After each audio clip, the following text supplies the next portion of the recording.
Viral কেল্লা শুনে মনে হয় সব জায়গাতেই ভাইরাল হয়, কিন্তু ভেবে দেখেছো এই কেল্লার পিছনের ইতিহাসটা কেমন? পিয়ালী নদীর তীরে ছিল একটা ভেঙি, যেটা বারবার ভেঙে গ্রামের মাঠ, পুকুর, চাষ বাস সব তছনছ করত।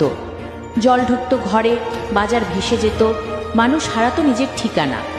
তখনই স্থানীয় মানুষ আর প্রশাসনের উদ্যোগে একটা লোহার গেট বানানো হয়, যা জলের গতিপথ নিয়ন্ত্রণ করে, বাজারের দিকে জল ঢুকতে দেয় না। এই গেট শুধু লোহা নয়, এটা গ্রামের বাঁচার প্রতীক। গেটের ছায়ে বসে যায় ছোট বাজার, সপ্তাহে 2 দিন বিকেলে। পিয়ালির ওপারের মানুষ নৌকা নিয়ে আসে বাজার করতে। আজ সেই কেল্লা বাজারে গেলে 32টা গেট খুলে যখন জল বেরোয়, প্রকৃতির সৌন্দর্য মন কেড়ে নেয়, ফিরে আসার মন চায় না। সবজি, মাছ, খেজুরের গুড় সবই কৃষকের হাতে খাঁটি জিনিস।